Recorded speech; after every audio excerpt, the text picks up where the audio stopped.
Greetings everyone. நம்ம டெய்லியும் Hindi news paper பார்த்துட்டு இருக்கோம். ஸோ இன்னைக்கு என்ன இம்பார்ட்டன்ட் ஆர்டிகல்ஸ் இருக்கு அப்படிங்கிறத பார்ப்போம். ஸோ ஃபர்ஸ்ட் எடுத்தோடனே பார்த்தோம்னா இந்த இடத்துல என்ஹெச்ஆர்சி அக்ரிடியேஷன் அப்படின்னு சொல்லி கொடுத்துருக்காங்க. ஓகேங்களா?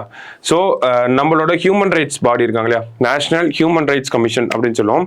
ஸோ உலகத்தில் இருக்கக்கூடிய ஹியூமன் ரைட்ஸ் பாடி எல்லாத்தையுமே வந்து யுனைடெட் நேஷன் வந்து ஒரு ஸ்டேட்டஸ், ஒரு அக்ரிடேஷன் அப்படிங்கிறத பண்ணுவாங்க. அவங்களோட செயல்பாடுகளை வந்து கவனிச்சு என்கொயர் பண்ணி அவங்களுக்குன்னு உண்டான ஒரு ரேங்கிங் வந்து கொடுப்பாங்க. ஓகேங்களா?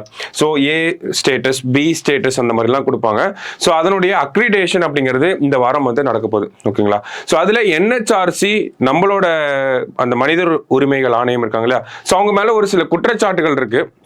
அதனால அவங்களோட அந்த அக்ரிடேஷன் அப்படிங்கிறத கம்மி பண்ணுறதுக்கான வாய்ப்புகள் அதிகமாக இருக்குது. கரெக்டான எக்ஸ்பிளனேஷன் கொடுக்கல அப்படின்னா நம்மளோட அக்ரிடேஷன் கம்மி பண்ணுறதுக்கு வாய்ப்புகள் இருக்குது. ஓகேங்களா? ஸோ அதை தான் வந்து கொடுத்துருக்காங்க. இப்போதைக்கு பார்த்தோம்னா நம்ம ரேட்டிங் வந்து ஏ அப்படிங்கிற ஸ்டேட்டஸில் வந்து இருக்குது. ஓகேங்களா?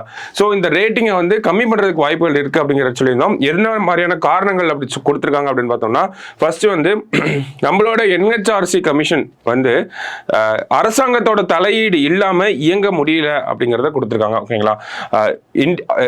able to operate independent of government interference அப்படின்னு சொல்லி கொடுத்துருக்காங்க இல்லையா. ஸோ அரசாங்கத்தோட தலையீடு இல்லாமல் அவங்களால இயங்க முடியல அப்படிங்கிற ஒரு காரணத்தை சொல்லியிருக்காங்க.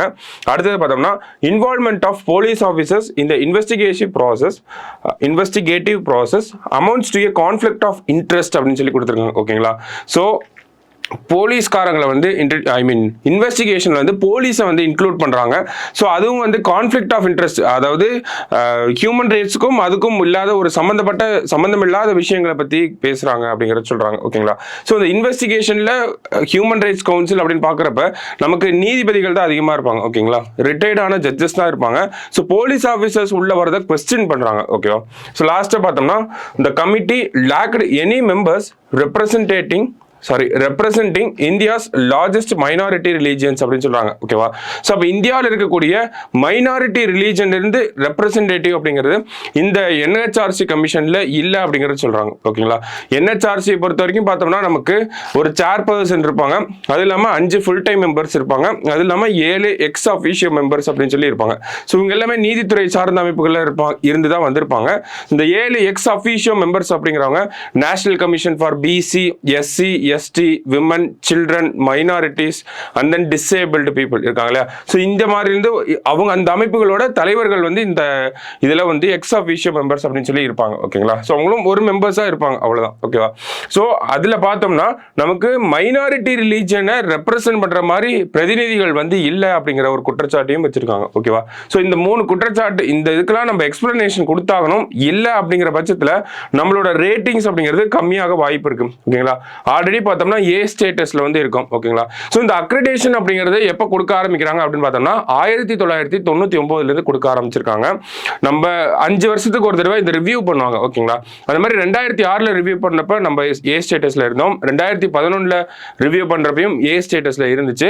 2016 இந்தியா வந்து முதல் முறையா இந்தியாவோட என்ஹெச்ஆர்சி கமிஷன் இருக்காங்க இல்லையா, ஸோ இவங்களோட ஸ்டேட்டஸை வந்து டவுன் கிரேட் பண்ணியிருப்பாங்க, கீழே கம்மி பண்ணியிருப்பாங்க. ஓகேங்களா? பி ஸ்டேட்டஸ் அந்த சொல்லி மாத்திருப்பாங்க. ஓகேவா? அதுக்கப்புறம் மறுபடியும் ரிவைவ் பண்ணி தான் ஏ ஸ்டேட்டஸ்க்கு நம்ம இப்போ வந்திருக்கோம்.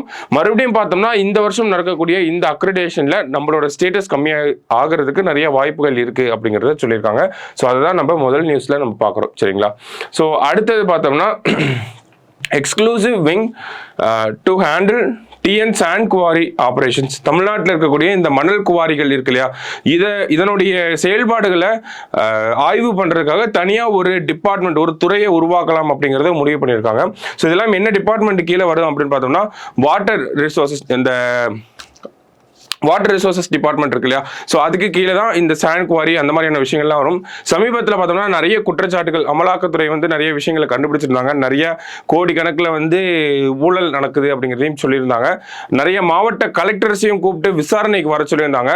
ஃபர்ஸ்ட் மாவட்ட கலெக்டர்கள் விசாரணைக்கு போக மறுத்திருப்பாங்க. அதுக்கப்புறம் உச்சநீதிமன்றம் வந்து சொன்னதுக்கு அப்புறமா தான் மறுபடியும் விசாரணைக்கெல்லாம் போயிருப்பாங்க. ஸோ இந்த சாண்ட் குவாரி, இந்த மணல் குவாரிகளை சுற்றிலையும் ஒரு பிரச்சனைகள் போயிட்டு இருக்கனால தமிழக அரசாங்கம் என்ன பண்ணலான்ற ஒரு முடிவில் இருக்காங்கன்னா இந்த மணல் குவாரிகளை மேனேஜ் பண்றது, அதனுடைய ஆய்வுகள் செயல்பாடுகள் எல்லாம் பார்க்கறதுக்காகவே தனியா ஒரு துறை அப்படிங்கிறத, ஒரு டிபார்ட்மெண்ட் அப்படிங்கிறத கிரியேட் பண்ண ஒரு ஐடியால இருக்காங்க அப்படிங்கிற ஒரு செய்தி குறிப்பு வந்திருக்கு. அதை தான் நம்ம இந்த இடத்துல பார்க்குறோம். சரிங்களா? ஸோ இன்னைக்கு நியூஸ் பேப்பர்ல பார்த்தோம்னா 2-3 விஷயங்கள் தான், 2 விஷயங்கள் இங்கேயே பார்த்துட்டோம். கடைசியா பார்த்தோம்னா தமிழ்நாட்டில் இருக்கக்கூடிய ஹெரிட்டேஜ் பிளேசஸ், பாரம்பரியமான இடங்கள்லாம் இருக்கும் இல்லையா, ஸோ அதை மேனேஜ் பண்றதுக்காக ஒரு விஷயம் வந்திருக்கு. என்ன அப்படின்னு பார்த்தோம்னா, நம்ம 2012 ஒரு சட்டம் கொண்டு வரோம். என்ன சட்டம் அப்படின்னு பார்த்தோம்னா, தமிழ்நாடு ஹெரிட்டேஜ் கமிஷன் ஆக்ட் அப்படின்னு சொல்லி 2012 ஒரு சட்டம் கொண்டு வந்திருக்கோம். ஓகேங்களா? ஸோ அந்த சட்டம் கொண்டு வந்து கிட்டத்தட்ட 12 வருஷங்கள் ஆச்சு. இன்னமும் அந்த சட்டத்தை செயல்படுத்தாம நம்ம இருக்கோம். ஓகேங்களா? அந்த ஆக்ட் அப்படிங்கிறது இன்னும் இம்ப்ளிமெண்ட் ஆகாம இருக்கு. சமீபத்தில் மெட்ராஸ் ஹைகோர்ட்ல ஒரு வழக்கு போடப்பட்டுச்சு. என்ன வழக்கு அப்படின்னு பார்த்தோம்னா, தமிழ்நாடு ஹெரிட்டேஜ் கமிஷன் அப்படிங்கிற ஒரு சட்டம் வந்திருக்கு. ஆனால் அந்த சட்டம் இன்னும் நடைமுறைப்படுத்தாம இருக்கு அப்படிங்கிறத சொல்லியிருக்காங்க. ஸோ இந்த சட்டம் எதுக்காக வந்துச்சு அப்படின்னு பார்த்தோம்னா, 2012 வந்திருக்கும். 2017 ஒரு சில அமெண்ட்மெண்ட் பண்ணிருப்பாங்க அந்த சட்டத்துல. பட் ஸ்டில் இன்னமும் செயல்பாட்டுக்கு வரல. ஓகேவா? ஸோ அது எதுக்காக அப்படின்னு பார்த்தோம்னா, the commission to preserve the heritage structures in the state. பாரம்பரிய சின்னங்கள் இருக்கும் இல்லையா தமிழகத்துல. ஸோ தமிழகத்தில் இருக்கக்கூடிய பாரம்பரிய சின்னங்களை பராமரிக்கிறதுக்காகவும் பாதுகாக்கிறதுக்காகவும் இந்த தமிழ்நாடு ஹெரிட்டேஜ் கமிஷன் அப்படிங்கிற ஒரு விஷயம் உருவாக்கியிருக்காங்க 2012. அது இன்னும் நடைமுறைக்கு வரல. ஸோ இந்த விஷயத்தை நடைமுறைப்படுத்தணும் அப்படின்னு சொல்லி மெட்ராஸ் உயர்நீதிமன்றம் ஒரு தீர்ப்பை வந்து சொல்லியிருக்காங்க. ஓகேவா? ஸோ அதை தான் இந்த ஒரு ஆர்டிக்கல்ல பார்க்குறோம். சரிங்களா? ஸோ மற்றபடி பார்த்தோம்னா நமக்கு இன்னைக்கு நியூஸ் பேப்பர்ஸில் எக்ஸாம் பாயிண்ட் ஆஃப் வியூவில் எதுவுமே எடுத்துக்கிற மாதிரி இல்லை. ஓகேவா? ஸோ அனலைஸ் பண்ணுற அளவுக்குமே நிறைய டாபிக்ஸ்லாம் இது இல்லை. ஓகேவா? ஸோ இந்த 3-4 விஷயங்கள் மட்டும்தான் இருந்துச்சு. இதை மட்டும் பாருங்கள். நம்ம நாளைக்கு நியூஸ் பேப்பரில் மீட் பண்ணலாம். தேங்க்யூ.